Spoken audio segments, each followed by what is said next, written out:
నమస్తే. రేషన్ కార్డుల విషయంలో ఇంకా కూడా అనుమానాలు కొనసాగుతూనే ఉన్నాయి. అంటే ఎటువంటి క్రైటీరియా పెడతారో అంతా కూడా గతంలో ఉన్నటువంటి క్రైటీరియా కొనసాగింపు చేస్తారా? ట్యాక్స్ పేయర్స్కి, సేల్స్ ట్యాక్స్కి, ప్రొఫెషనల్ ట్యాక్స్కి అందరూ కూడా ఎలిజిబిలిటీ లేకుండా, అదే తర్వాత గ్రామీణ స్థాయిలో 2 లక్షల ఆదాయం, తర్వాత పట్టణ స్థాయిలో 3 లక్షల ఆదాయం, ఇదంతా కూడా అనుమానాలు కొనసాగుతున్న ఒక ఎత్తు అయితే, కొత్త రేషన్ కార్డ్ వచ్చినా నో గ్యారెంటీ. ఎందుకు ఈ మాట చెప్పాల్సి వస్తుందంటే, నిన్న రేవంత్ రెడ్డి ఉన్నత స్థాయి సమీక్ష సమావేశం నిర్వహించిన తర్వాత, ఎస్పీలతో కలెక్టర్తో నిర్వహించిన తర్వాత పొంగులేటి శ్రీనివాస్ రెడ్డి కూడా ప్రెస్ మీట్ పెట్టారు. ఆ ప్రెస్ మీట్లో చాలా కీలక అంశాలు పొందుపరిచారు.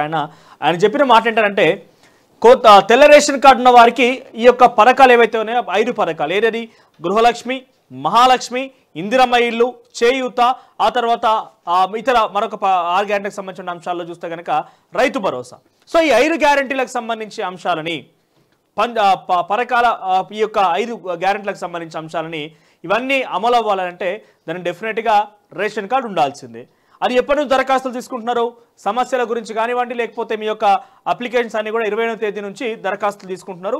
ఆయా నియోజకవర్గాల వారీగా ప్రత్యేక ఇన్ఛార్జ్ నియామకం, ఇన్ఛార్జ్ల వారీగా వాళ్ళు ఒక్కో గ్రామానికి వెళ్ళి నేరుగా కలెక్టర్ల సంబంధిత అధికారులు వెళ్ళి అక్కడ కౌంటర్లు ఏర్పాటు చేసి ప్రతి 100 కుటుంబాలకి ఒక అధికారి, అంటే ఒక కౌంటర్ ఏర్పాటు చేసి వాళ్ళు తీసుకుంటారన్నట్టుగా తెలుస్తోంది. దీనికి సంబంధించి 20వ తేదీ నుంచి 6వ తేదీ వరకు కూడా డిసైడ్ చేశారు.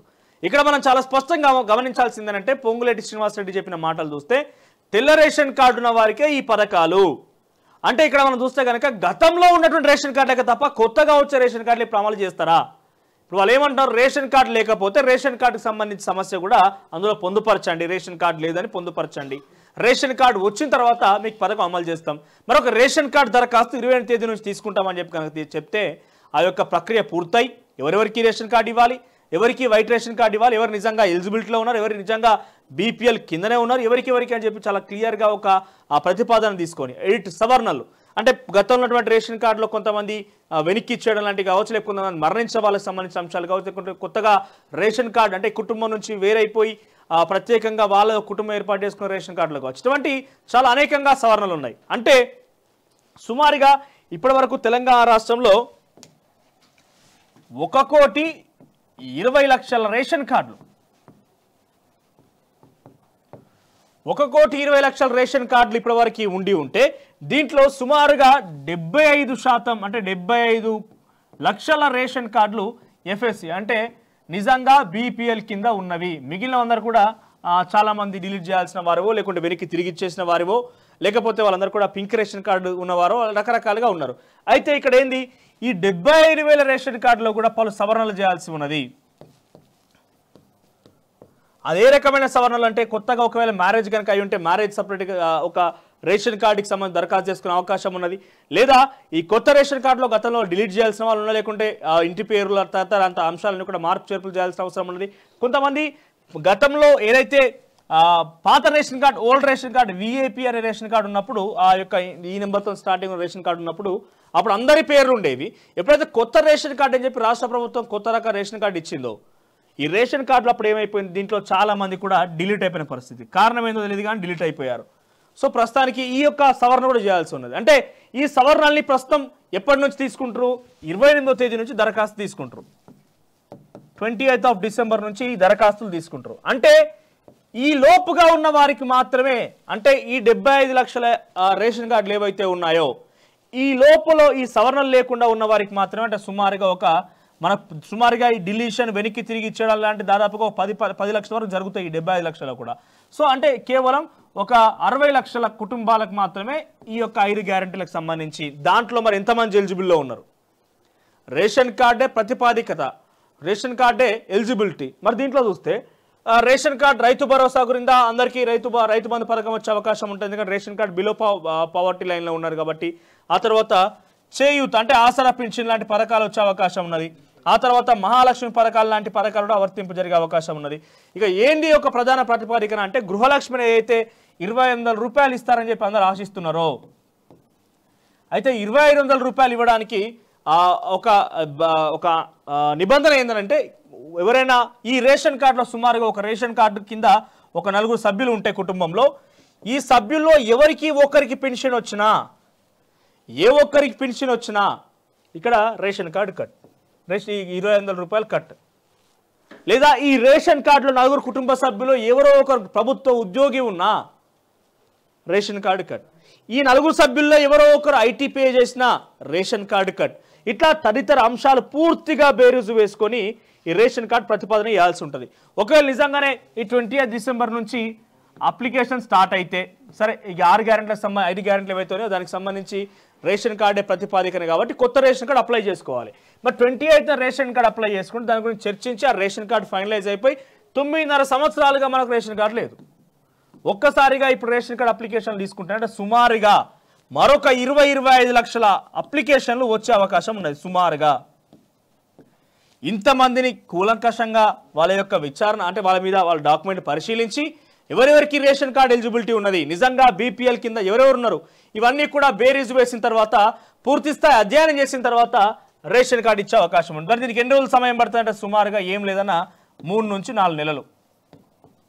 ఎందుకంటే 9.5 సంవత్సరాల కాలంగా లేని అప్లికేషన్ సడన్గా పెట్టడంతో ఆ రేషన్ కార్డు కొత్త దరఖాస్తు చేసుకోవాలి, మళ్ళీ రేషన్ కార్డు దింపాల్సి ఉంటుంది.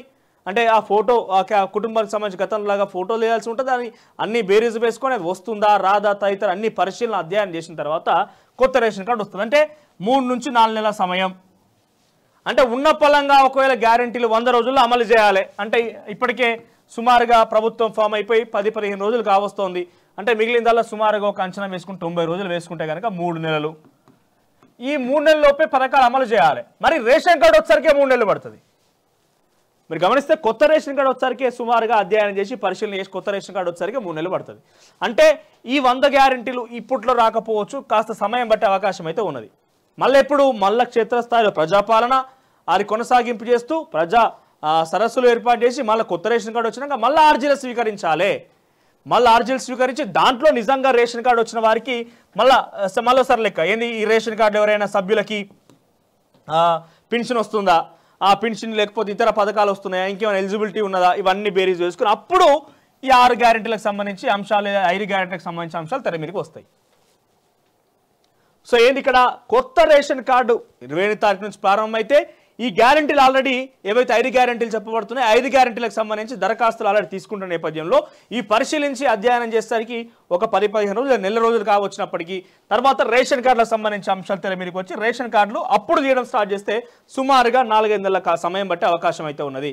అంటే ఉన్న పలంగా కొత్త రేషన్ కార్డుకు అప్లై చేసుకున్నప్పటికీ వాళ్ళకి గ్యారెంటీ అయితే రాకపోవచ్చు. ఇప్పటికి ఉన్న పలంగా పాత రేషన్ కార్డు ఉన్న వారికి మాత్రమే, దాంట్లో కూడా కొన్ని సవరణలు చేసేవారికి కూడా ఆ పూర్తి సవరణ అయిపోయి కొత్త రేషన్ కార్డు మీకు మళ్ళీ తిరిగి వచ్చేంత వరకు కూడా ఆ యొక్క పథకం అమలు కాదు. అంటే చాలా వరకు దాదాపుగా ఇప్పుడున్న పలంగా చూస్తే 75 లక్షల కుటుంబాలకి ఈ తెల్ల రేషన్ కార్డు అమల్లో ఉంటే దీంట్లో సుమారుగా 10-15 లక్షల కుటుంబాలకి సవరణలు ఉన్నాయి. అంటే సుమారుగా 50 లక్షల కుటుంబాల నుంచి 60 లక్షల కుటుంబాల వరకు మాత్రమే ఈ గ్యారెంటీలు వాళ్ళకి అంటే ఏమంటారు ఎలిజిబిలిటీ. మరి 50 లక్షల నుంచి 60 లక్షల కుటుంబాల్లో కూడా కొన్ని నిబంధనలు. ఒకవేళ ఈ గ్రామం ఒక ఉదాహరణ కిందాక నేను చెప్పినట్టుగా ఒక రేషన్ కార్డు పరిధిలో 4 సభ్యులు ఉంటే పెన్షన్ వస్తే గృహలక్ష్మి పథకం రాదు. తదితర అంశాలు చాలా వరకు బేరీజ్ వేసుకొని ఈ యొక్క సమస్య తీర్చే అవకాశం ఉంది. సో ఇదేం లేదన్నా ఒక ప్రక్రియ 20వ తారీఖు నుంచి ప్రారంభం అంటే సుమారుగా 25 తారీఖు ఇంకా 3 రోజుల ప్రారంభమైనప్పటికీ కూడా ఏం లేదన్నా ఒక 3-4 నెలల సమయం అయితే పట్టే అవకాశం ఉంది.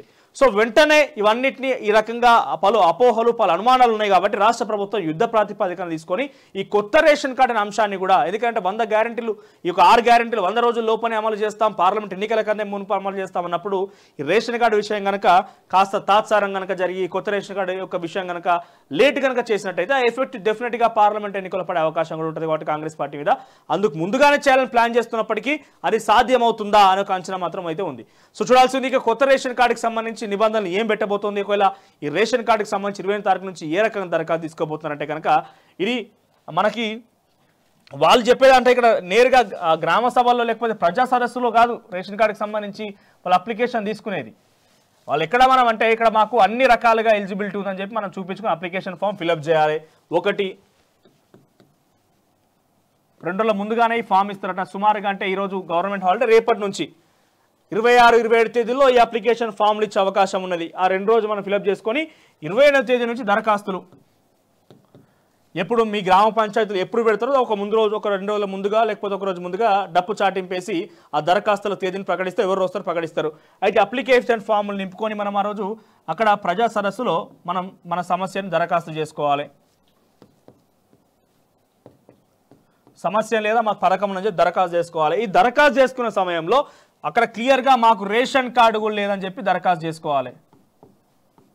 కానీ అప్లికేషన్ ఇక్కడ కాదు ఇచ్చేది, మీ సేవా కేంద్రాల్లోనే ఇవ్వాలనేది రాష్ట్ర ప్రభుత్వం చెప్తుంది. కానీ కేవలం అక్కడ ఒక అనుమానం ఏంటంటే కేవలం దరఖాస్తు కూడా రేషన్ కార్డులకు దరఖాస్తులు కూడా అక్కడ తీసుకుంటాను ఒక అనుమానం అయితే ఉన్నది. కానీ అది మీ సేవల దగ్గరనే దరఖాస్తు చేసుకుంటారట, మీ సేవల దగ్గరనే దానికి సంబంధించి కొత్త రేషన్ కార్డు గురించి దరఖాస్తు చేసుకోవాల్సిన అవసరం ఉన్నది. సో ఓవరాల్గా 28వ తేదీ నుంచి చాలా కీలకం కాబోతుంది. గతంలాగా ఏ రకంగా అయితే సమగ్ర కుటుంబ సర్వే పేరిట రాష్ట్ర ప్రభుత్వం కేసీఆర్ ప్రభుత్వం ప్రయత్నం చేసిందో ఆ రకంగానే ఈ ప్రభుత్వంలో కూడా ఇండైరెక్ట్గా సమగ్ర కుటుంబ సర్వే లాంటిది. మీకు ఏమేమి ఉన్నాయి, ఏమేమి ఎలిజిబిలిటీ ఉన్నది, ఏ రకంగా అన్ని రకాల విషయాలు మొత్తం కూడా, అంటే ఎన్ని ఎకరాల భూమి ఉంది, ఏమేమి ఉన్నది, ధరణి సమస్య ఏంది, ఇతరత్ర సమస్యలు పూర్తిగా ఒక మనిషికి సంబంధించిన పూర్తి సమస్యల్ని పూర్తి ఆధారాలని కూడా దీనికి జతపరిచి అప్లికేషన్ రూపంలో తీసుకుంటుంది రాష్ట్ర ప్రభుత్వం. సో చూద్దాం మరి ఈ అప్లికేషన్ ఎంత మేరకు పారదర్శకంగా రాష్ట్ర ప్రభుత్వం నిర్వహిస్తుంది, కొత్త రేషన్ కార్డు సమస్య ఎప్పుడు తీరుస్తుందని మాత్రం చూడాల్సి ఉంది. ఇక ఓవరాల్గా 28వ తేదీ నుంచి దరఖాస్తులు ప్రజా సరస్సులు అయితే ప్రారంభం కాబోతున్నాయి గ్రామ పంచాయతీలో.